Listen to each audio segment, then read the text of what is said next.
this woman moved. I did not claw my way to where I am to spend 5 hours pinned next to whatever this is. He didn't send anyone to help. The news set was over a little over $4 billion. The woman he said it about had $41.16 in her checking account until Friday. He was leaning across the armrest with one finger pointed at her face. She was looking at the seat back in front of her, and she did not move. There was a child in the window seat, 9 years old. She had pulled her knees up and wrapped both arms around them, and she was watching the man's finger the way you watch a wasp you cannot swat. Here is what the man did not know. The woman he was screaming at in seat 31C was the only person alive who could take all 4 billion of it away from him. Every plane he had ever profited from carried a piece of her family inside it. And by the time that flight landed in Los Angeles, he would have said the one thing, in front of the wrong witness, that he could never take back. She was not going to tell him who she was, not on that plane. Some things you do not hand to a man who is already certain he knows everything. Her name was Imani Holloway. She was 39 years old. And she had spent 33 years carrying a cracked oxblood leather folder. She would not check at the gate, would not put in the overhead bin, would not let out of her own 2 hands. He didn't send anyone to help. Let me take you back to that morning, because the morning is where this really starts. It was 10:40 in the morning at Hartsfield-Jackson in Atlanta, and Imani Holloway had been awake since 4. Not because the flight was early, because her daughter, Layla, had woken up at 4 with a cough, and there was no one else in the apartment to listen to whether it got worse. There was no one else. That was the whole shape of the thing. Imani's mother had passed 2 winters back. Layla's father had been gone since before Layla could form the word. So, when the lawyer's office called and said they would cover 1 economy ticket to Los Angeles, and the meeting could not wait, Imani did the math the way she always did it, at the kitchen table, in pencil, on the back of a shut-off notice. She could not afford a sitter for 2 days. She could not leave a 9-year-old with a cough alone in an apartment. He didn't send anyone to help. So she bought the cheapest second seat she could find with the $41 and the little credit she had left, and she brought her daughter. That is a kind of arithmetic a certain kind of person never has to do. And it is the only kind of arithmetic some people ever do. The whole world runs on the difference between those 2 kinds of people, and most of the world has agreed not to look at it directly. Imani worked as an aircraft maintenance technician. She held an airframe and power plant license, which is a thing you earn by passing tests most people have never heard of, and crawling into spaces most people would not fit. For 11 years, she had worked the overnight line at a maintenance base outside the city. The shift nobody wants, the shift that keeps the planes you fly on from coming apart while the people who fly on them are asleep. She was good at it. She was the one the younger men came to find when the manual stopped being enough and the problem was still there in front of them, humming, refusing to be what the book said it should be. Her hands showed the work. There was a gray that lived in the creases of her knuckles that no soap had ever fully taken out. Engine oil gets into the skin and it stays. She had stopped apologizing for it a long time ago. She had her father's hands. Everyone who had ever known him said so, the few who were left. The folder was his. Inside it were papers she had read so many times she could have recited them with her eyes shut, a child's drawing in purple and green crayon that Layla had made when she was 5, and one photograph of a man in a short-sleeve white shirt standing in front of a test rig, squinting into a sun that had set 40 years ago. His name was Elijah Holloway. He had been an engineer. He didn't send anyone to help, and the company he gave 19 years of his life to had taken the best thing he ever made and written a different name on it. And that single act is the reason his granddaughter coughed in a $400 a month apartment at 4 in the morning, while a man worth $4 billion slept in a suite across town. Yet I am getting ahead of myself. The lawyer comes later. The folder comes later. First, you have to understand the man, because the whole thing turns on the man, and a man like Pierce Everett is not built in a day. He didn't send anyone to help. On the morning this story takes place, Pierce Everett was supposed to be on his own airplane. He had not flown commercial in 19 years. He owned a jet. He owned a piece of the company that serviced the jet.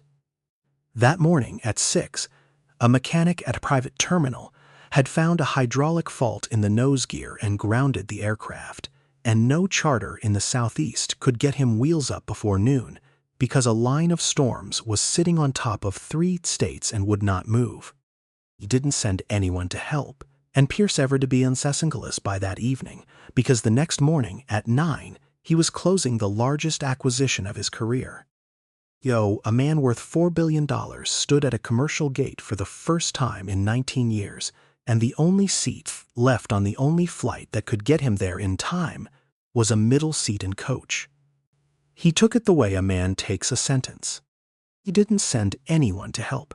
He carried that sentence down the jet bridge and set it down in seat 31B, between a single mother and her daughter, and he decided, before he had finished sitting, that everything wrong with his morning was the fault of the people on either side of him. That is a thing worth pausing on, because it would have been easy, watching him, to think the cruelty came out of nowhere. It did not. Cruelty almost never does.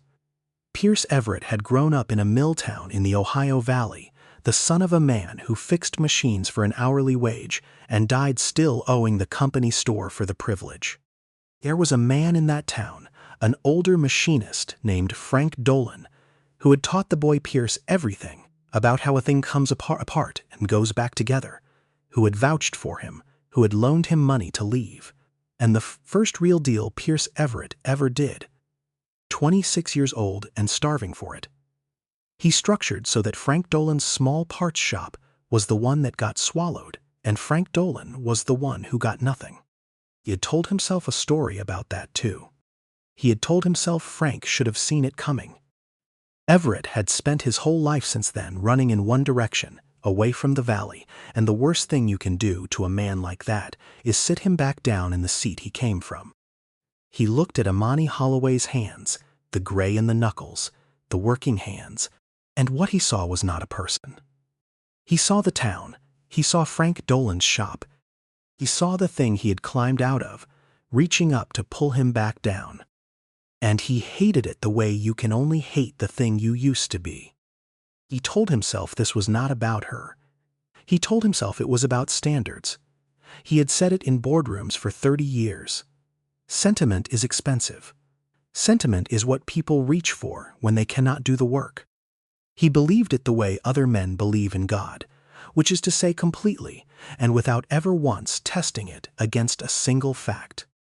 The plane pushed back at 11:02. "Excuse me."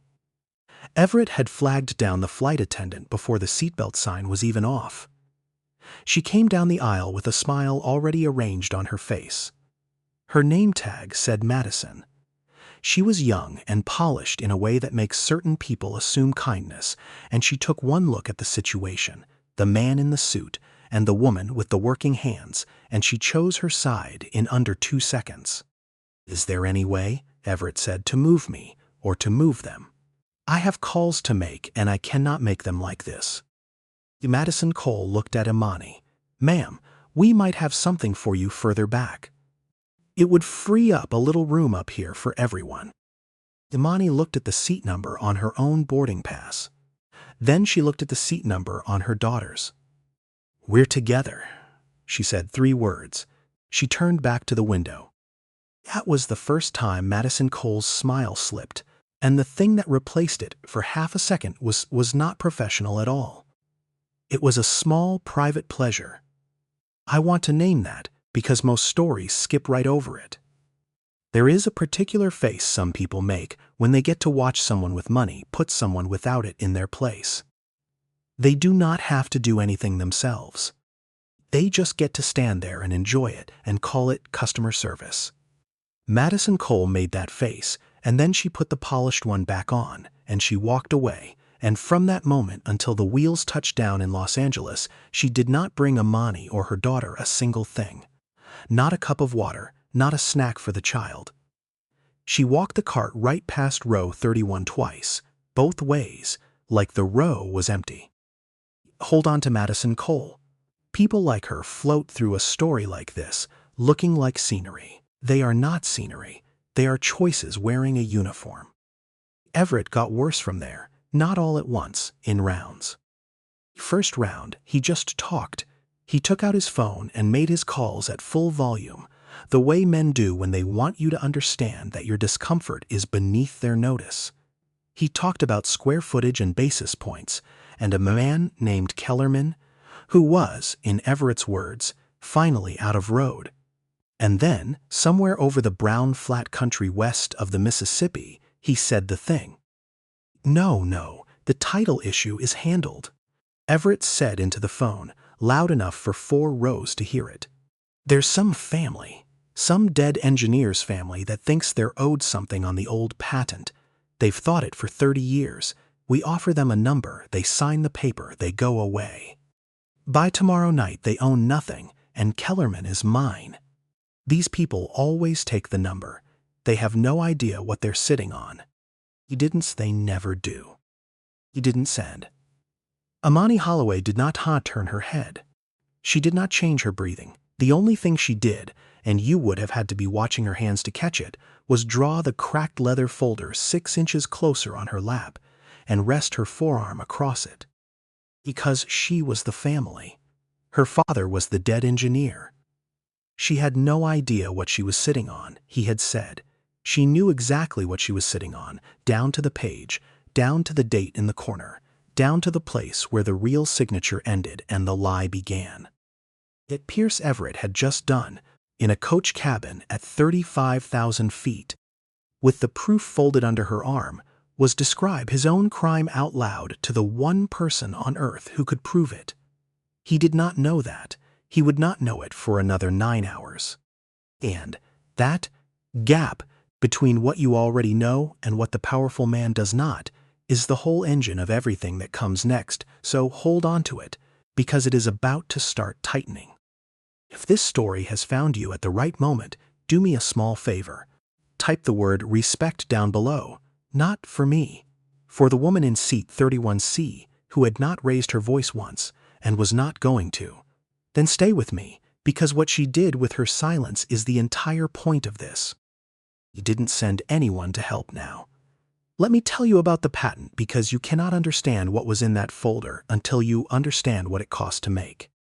In 1986, Elijah Holloway was the only black engineer on the structure's floor of a company called Bryce Connell Aerospace. There were 9 engineers on that floor.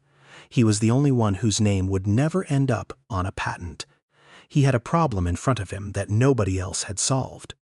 Jet engine fan blades, the big curved blades at the very front of every commercial engine, were cracking at the root, at the place where the blade locks down into the hub, under a kind of slow stress that built up over thousands of flights, and then one day did not hold. Planes were being pulled out of service across the industry. It was costing everyone a fortune. And on the worst days, when a root let go at altitude, it was killing people. Elijah Holloway spent 2 years on it. He worked nights, the same shift his daughter would work 3 decades later in a different state. And that is not a coincidence. That is what gets handed down. In March of 1986, he finished it. He designed a new geometry for that route, a way of carrying the load through the metal so that the cracks never started in the first place.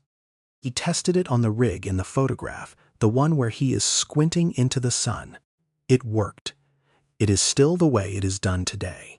It is, in fact, in the engines of the very plane he and his daughter and Pierce Everett were all sitting in.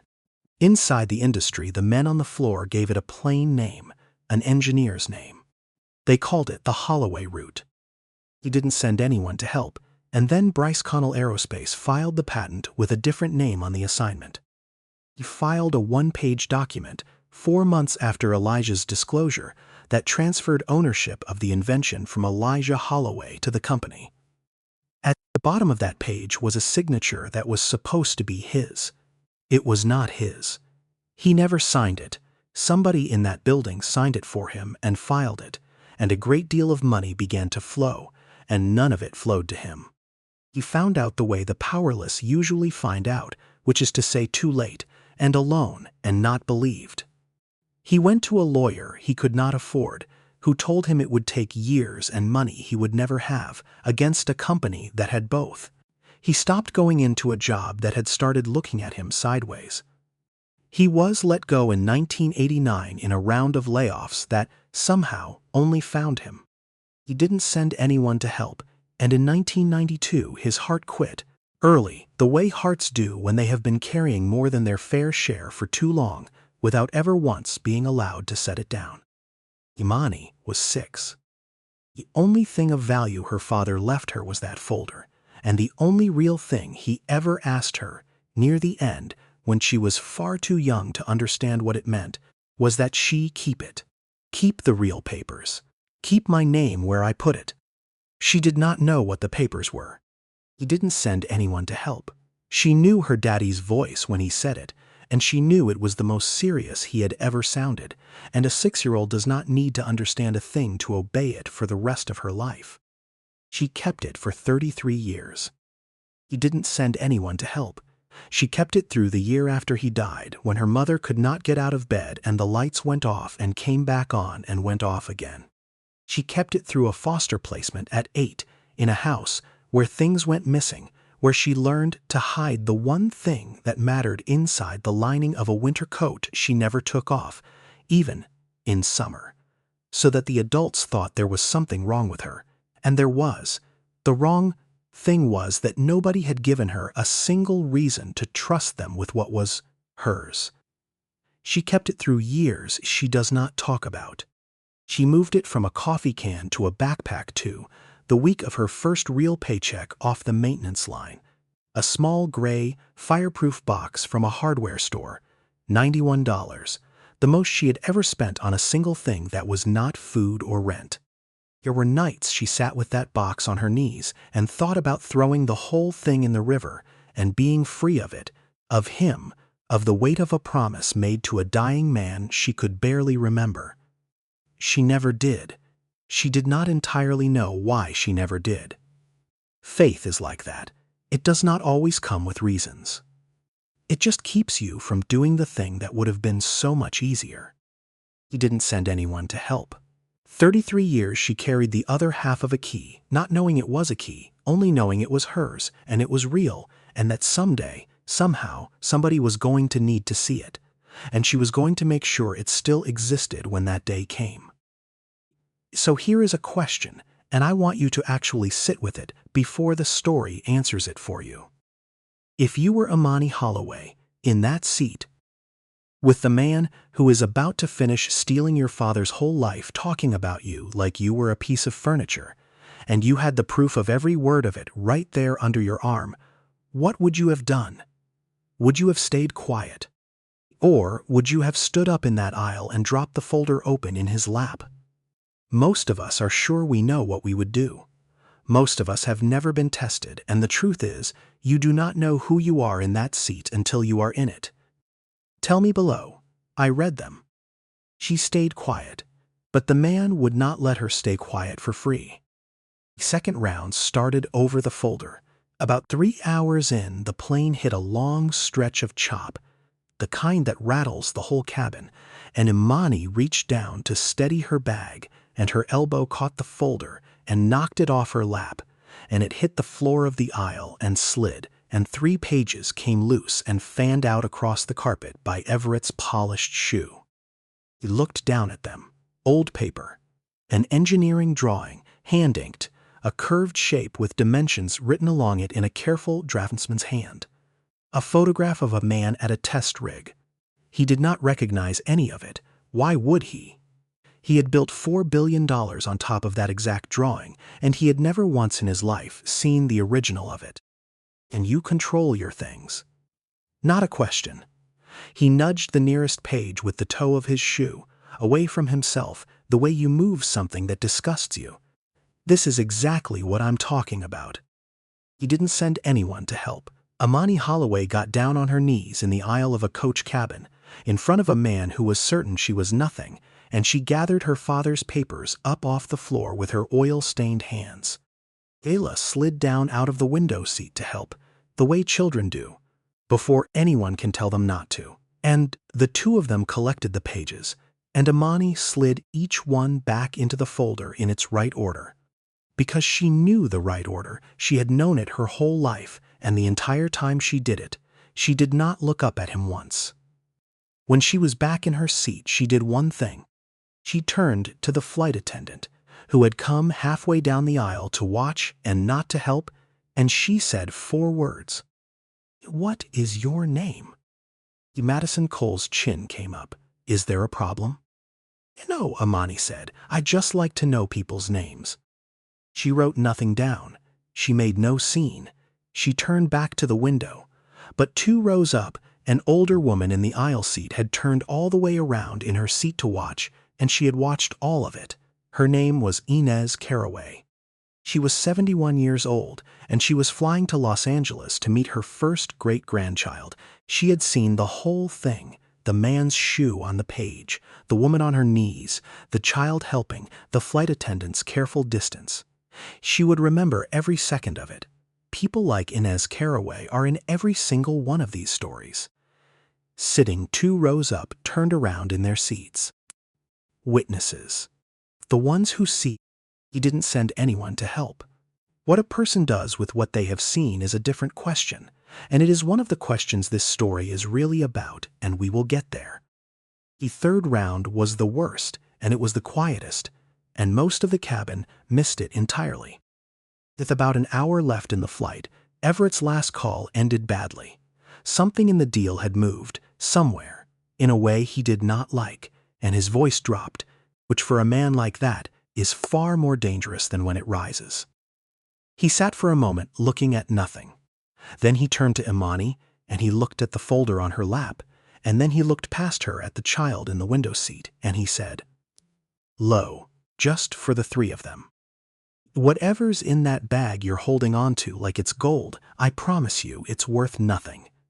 People like you carry things like that around because it's all you have. I've watched it 1,000 times. You hold on to the past because you could never build a future, so you make a little shrine out of it. Don't take it personally. It isn't an insult, it's just true." That was the cruelest thing Pierce Everett said on that airplane, and here is why. It was not the loud thing. It was the thing he actually believed. He was not performing for the cabin. He had taken an entire human life, her father's, hers, the child's beside her, and reduced it to a diagnosis, and then he had delivered the diagnosis as if it were a kindness. Because in the world inside his head, the brutal truth was always the kindest thing you could give a person, and sentiment was always a lie they told themselves. He believed he was doing her a favor. He believed he was doing her a favor. That is the part that should keep you up. The man was not a villain in his own mind. He was a realist. That is exactly what realists tell themselves, right up to the moment reality walks into the room on its own 2 feet and sits down across the table and says its name. Imani Holloway looked at him then. First time the whole flight, she looked him full in the face. She did not say a word. She held his eyes for a few seconds, and then she turned back to the window and the hard brown edge of the desert sliding by under the wing, and what was on her face was not anger, and it was not fear. I have spent a long time trying to find the words for it, and the closest I can come is this. It was the look of a person who already knows exactly how a story ends, watching someone walk happily, certainly toward the ending, who does not know it yet at all. Somebody had been recording. Young man in the row behind, a film student named Deshaun Pryor, flying home for his grandmother's 80th birthday, had heard the 3rd round, the quiet one, and something in him had gone still and cold, and the only thing he knew how to do about it was lift his phone over the seat back and keep the last 40 seconds of it. He did not say anything. He did not post it. He just had it. Yet 40 seconds of a man worth $4 billion telling a woman that her father's life was worth nothing. Hours before he found out exactly whose father it was. That phone is going to matter. But not in the way you are thinking right now. The plane landed at LAX at 1:40 in the afternoon Pacific time. Pierce Everett was up and into the aisle before the seatbelt sign went dark, the way men like him always are, certain that the rules about staying seated were written for other people. He got his bag from the bin. He did not look back at row 31. As far as Pierce Everett was concerned, the woman in seat 31C had stopped existing the instant he stood up. The same way the town you came from stops existing the day you decide you are never going back to it. He walked up the jet bridge and into the terminal and into the back of a black car, and he was already on the phone again before the door closed. Now the two of them, Amani Holloway and Pierce Everett, walked off the same airplane into the same airport, 50 feet apart, headed to the same address in the morning. One of them knew it. Let me tell you who sent for Amani. Her name was Yvonne Carver. She was a lawyer, and she was the entire reason Amani Holloway was in Los Angeles. And the thing you have to understand is that Carver had found Amani, not the other way around. For 4 years, Carver had been quietly being single thread for an entirely different client. A thread that ran through a long chain of corporate acquisitions, the way a crack runs through a windshield, fine and almost invisible until you put your hand on the glass and feel where it goes. At the very end of the thread, she had found a patent. The single most heavily used structural patent in the entire commercial aerospace sector, licensed into nearly every engine flying. And when she pulled the chain of ownership all the way back to its origin, back to 1986, she found a one-page assignment with a signature on it, and something about that signature had stopped her cold at her desk at 11 at night. She had it examined by a man who does that for a living. His report used very careful, very lawyerly language, but underneath the language it said one plain thing. The signature that supposedly transferred the Holloway route from Elijah Holloway to Bryce Connell Aerospace had not been written by Elijah Holloway. He didn't send anyone to help, which meant the company never owned it, which meant every company that bought it down the long chain after that had bought a thing the seller never had the right to sell, which meant the firm that had spent 15 years quietly consolidating that entire sector, buying up every maker of those fan assemblies, one by one, the firm run by a man named Pierce Everett, had built a $4 billion empire on a foundation that did not legally belong to it and never had. It took Carver 8 more months to find the heir. The heir was working the overnight maintenance line outside Atlanta and raising a 9-year-old by herself, and had not the faintest idea that the papers in her $91 fireproof box were the other half of a key that fit a $4 billion lock. Carver finally sat down across a kitchen table from Amani Holloway and asked, very carefully, whether the family had ever kept any of Elijah's original documents. Amani stood up without a word, walked to the box, and laid the cracked leather folder on the table between them. Carver opened it. She saw the original design disclosure, signed and dated in Elijah's own steady hand, 4 full months before the forged assignment. She saw his lab notebooks. She saw the real signature over and over and over, plenty of it to compare against the lie. She sat very still for a long moment, the way you go still when you realize the small quiet case you have been working in the evenings has just turned into the largest case of your entire life. And then she said the only thing worth saying. "Miss Holloway, I think your father has been waiting a very long time for somebody to read these." The closing was set for 9 the next morning, downtown, in a glass tower with the buyer's name carved into the stone out front. Kellerman Aerospace, the last independent maker of the fan assemblies, the final holdout, was selling itself to Everett's firm. The instant that deal closed, Everett would control the whole sector, top to bottom, end to end, and the small, ugly, unsettled question of who actually owned the Holloway route would be buried so deep, under so many tons of corporate paper, that no one alive would ever dig it back up. That is why Everett's lawyers had been told to make the family's claim disappear before morning. That is what the title issue is handled meant. Offer them a number. They always take the number. That night, the night before the closing, Imani and her daughter did not stay anywhere fine. The lawyer's office had covered a room at a motel 6 exits from the airport, 2 double beds, a window that looked at a parking lot, a vending machine that ate Imani's last dollar in quarters and gave nothing back. Layla's cough had loosened up.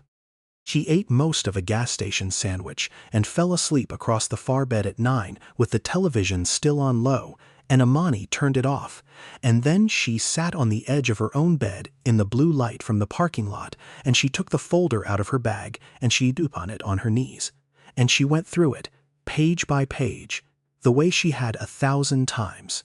The disclosure, the notebooks, the drawing, the photograph of the man squinting into the sun. She did not rehearse anything. She was not the kind of person who rehearses. She just sat with it, with him with 33 years, in a motel room, with a sleeping child and a parking lot. The night before, she walked into a room full of men who billed by the hour to ask for the one thing that could never be given back, which was not the money. She didn't send anyone to help. She would have told you that herself if you had been there. It was never about the money. The next morning, before the closing, they tried. A man in a very good suit met Imani in a conference room on the 14th floor at 8 in the morning, an hour before the main event, and he slid a single piece of paper across the table to her. On it was a number with a great many zeros, more money than Imani Holloway had ever seen, written down in one place in her life, more than her father had earned in all his 19 years on that floor put together. Beside the number was a non-disclosure agreement. Sign here, and the number is yours, today, and you never speak of any of this again, ever, and the patent question is closed forever, and the closing goes through clean at 9.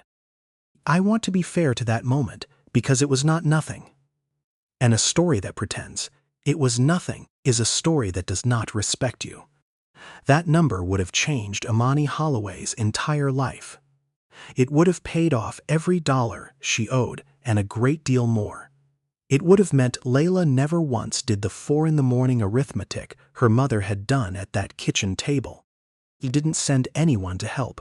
A reasonable person, a tired person, a person who had carried a folder for 33 years and asked for nothing the whole time could have signed that paper, taken that number, called it justice. And not one human being on this earth would have had the standing to blame her. Imani read it twice, then she picked up the pen. The man in the good suit let his shoulders come down half an inch, and then Imani set the pen back down on the table uncapped beside the paper, and she put one finger on the corner of the agreement and pushed it 6 inches back across the table toward him. "No," she said.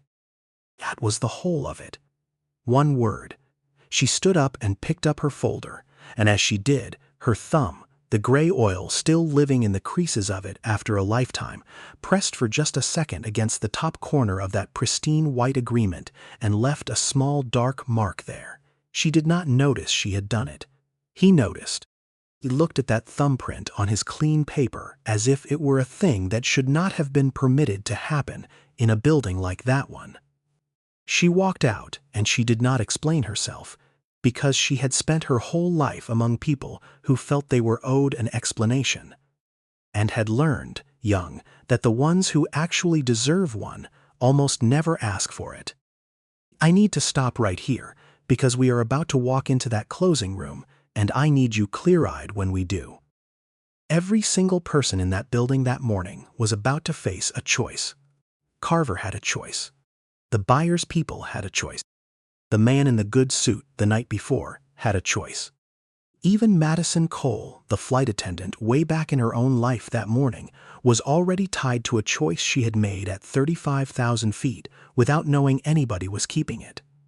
This whole story is about who chooses what, in the one rare moment when the powerful man is finally not the only one holding cards. Watch the choices. The choices are the story. They always were. 9 in the morning, the glass tower.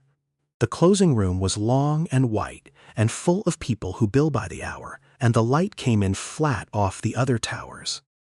Pierce Everett walked in at 8:58, freshly slept, freshly suited, certain of everything. He had his pen, he had his number. He shook the hands he needed to shake. He sat down at the head of the long table, where men like him always sit, in the chair that is understood to be the chair. The Kellerman people were on one side. His own lawyers were on the other. And there was an empty chair down near the far end, and two people he did not recognize sitting just beyond it, a lawyer with a thick accordion file, and, next to her, a woman. He looked at the woman for a full 3 seconds before his face changed, because he knew her. He could not place her at first, the way you cannot place a face that belongs to a context where it has no business being, and then it dropped into place all at once, the whole thing, like a window shade letting go. The plane, the folder, the hands. The woman from seat 31C was sitting in his closing. Nobody explained it to him. That is the first rule of a moment like this one. Nobody has to. Yvonne Carver stood up. She did not raise her voice. She opened her accordion file, and she took out a single sheet of old paper, and she walked it the entire length of that long white table, past all of them, and she set it down in the clear space on the table directly in front of Pierce Everett. An engineering drawing, hand-inked, a curved shape with dimensions written along it in a careful draftsman's hand. The very same page his shoe had nudged across the floor of an airplane the day before. She did not say anything yet. She let it sit there in front of him. One beat, then another. The room had gone quiet in that specific way a room goes quiet when everyone in it can feel that something is happening that they do not yet understand. Then Carver spoke, and she spoke to the whole room, not to him. This is the original design disclosure for the fan blade root geometry that this entire transaction depends on. It is dated March of 1986. It is signed in his own hand by the engineer who invented it.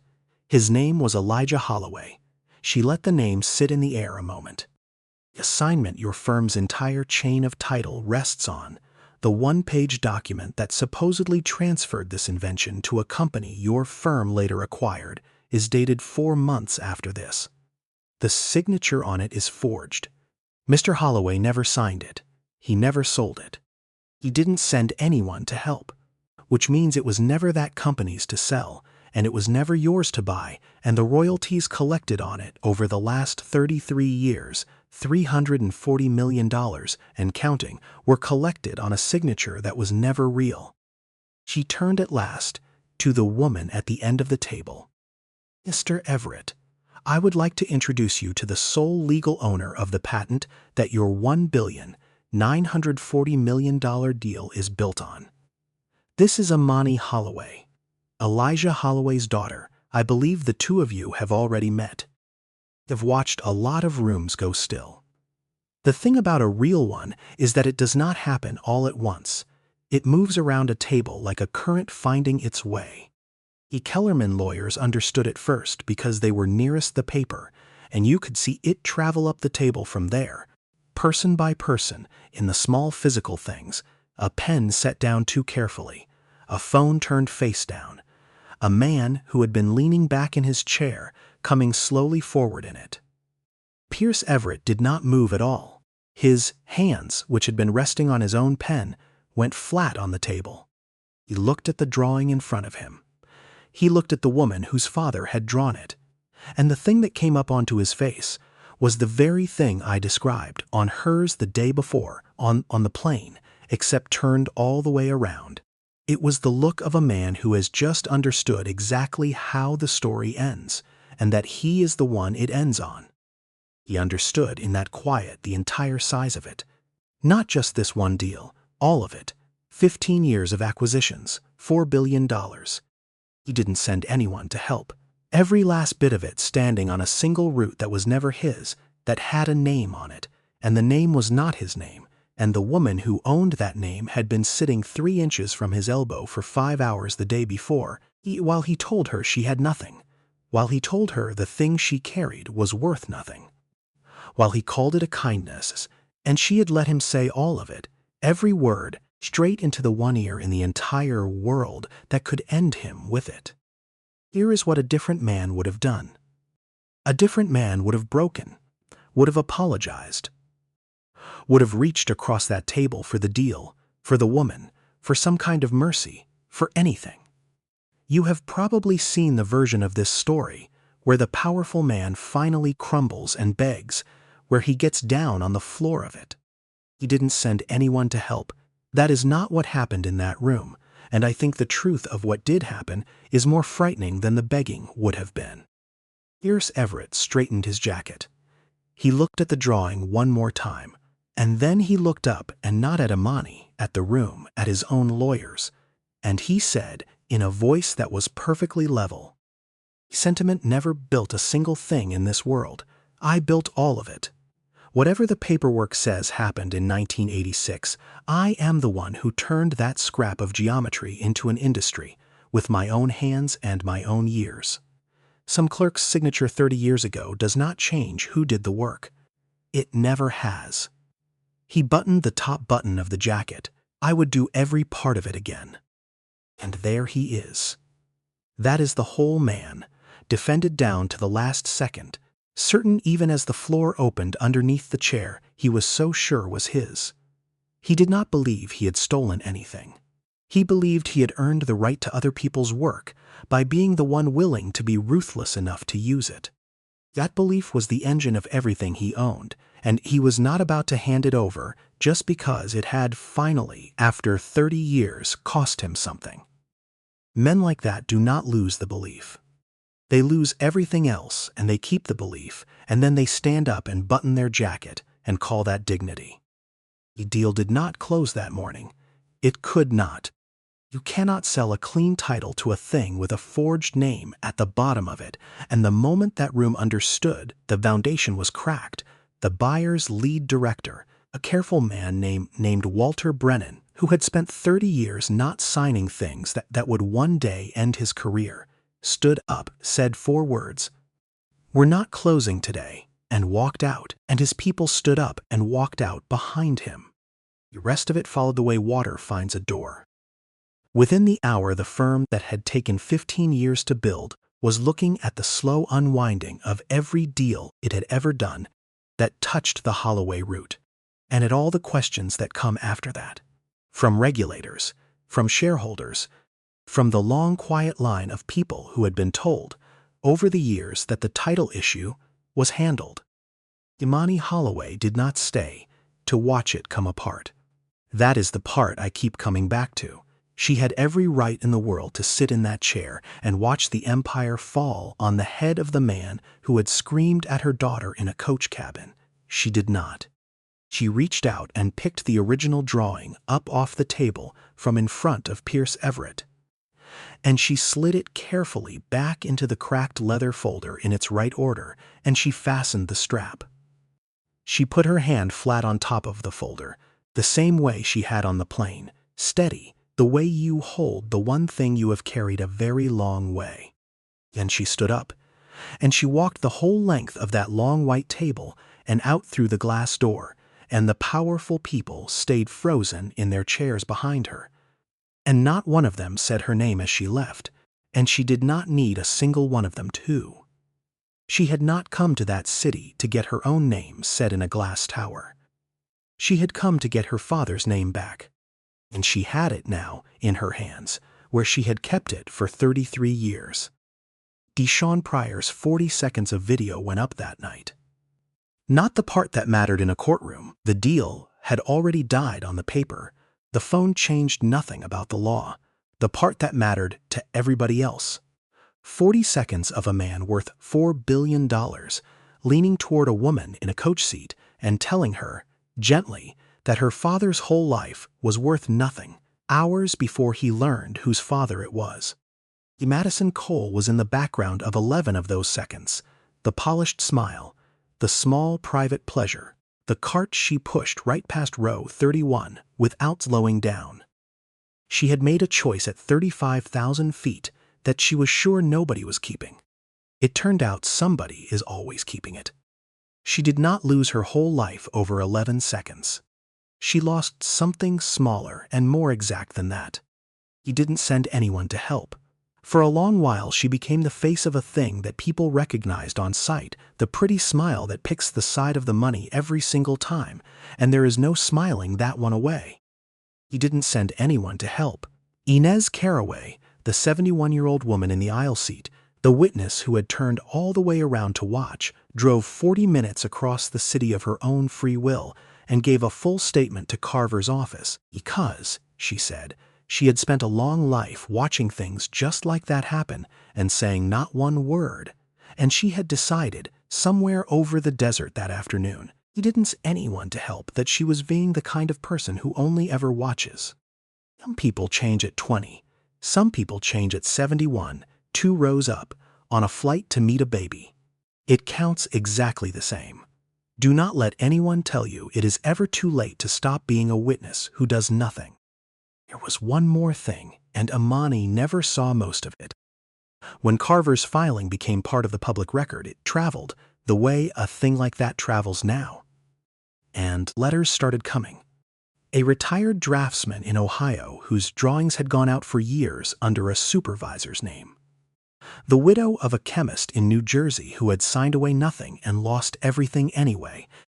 11 families over the next 2 years who had spent their whole lives quietly believing the loss had been their own fault somehow, their own failure to be smart enough, or hard enough, or lucky enough, and who learned from one forged signature on one old page that being robbed and being beaten are not the same thing.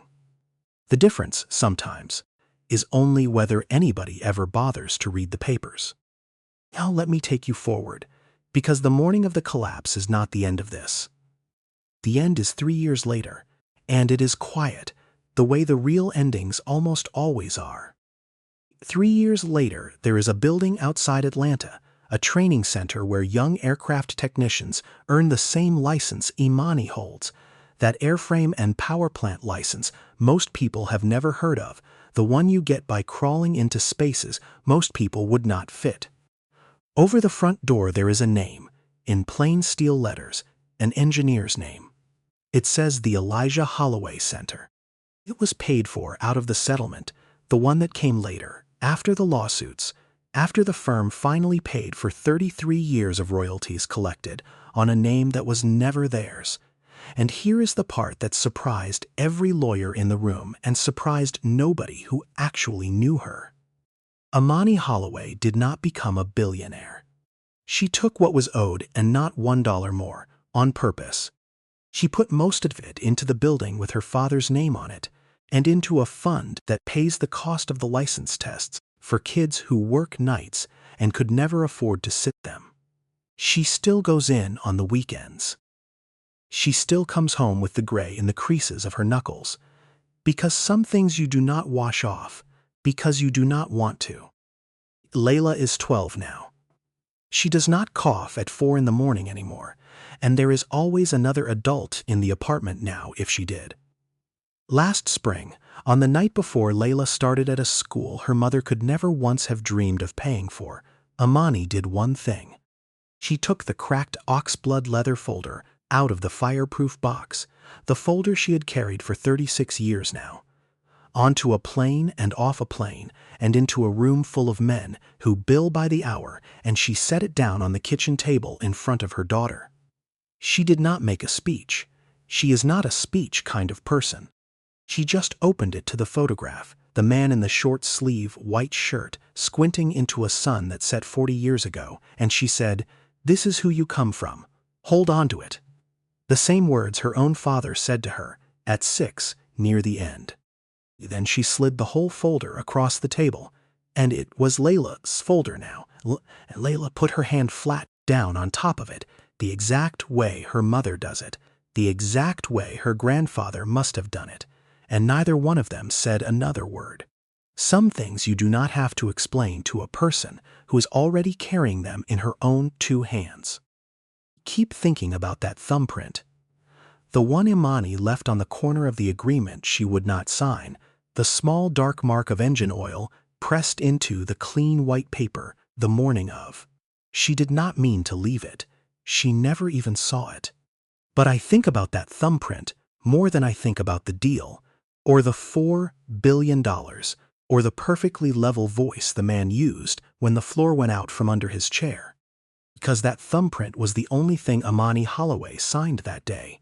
Not the agreement, not the number.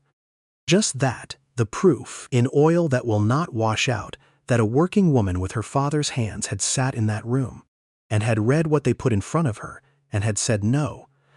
That, I think, is what dignity actually looks like when you finally see it up close.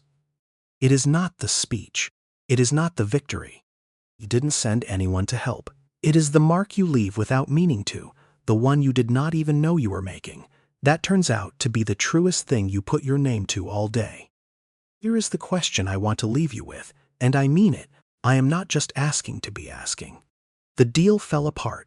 The man lost the empire. But he never once admitted he stole a thing. He walked out of that room still completely certain he had earned all of it. So tell me, honestly, was that enough? Did Pierce Everett finally get what was coming to him, or did he get off easy, walking out of there with the one thing he actually cared about, the belief that he had been right the whole time, still folded up safe in his pocket? I have been turning it over for 3 years and I cannot decide. Leave your answer below. This one is going to split the room right down the middle, and I want to see which way it falls. If this story reached something in you, send it to someone who has been told that the thing they carry is worth nothing. They probably do not hear often enough that it is not. If stories like this one matter to you, subscribe. See you in the next one. This story is a work of fiction. The characters, the company names, and the events are imagined, but the experiences underneath them are not. There were, and there still are, engineers whose work built whole industries that never once put their names on a door, whose inventions ended up filed under other people's signatures, whose families learned far too late and far too alone what had been taken from them. The folder is invented. 33 years of carrying something because you believe, against all the evidence, that someone will finally need to see it, the gray that lives in the creases of a working person's hands, the arithmetic done at 4 in the morning by the only adult in the apartment. Those are as real as the seat you are sitting in right now. Thank you for watching.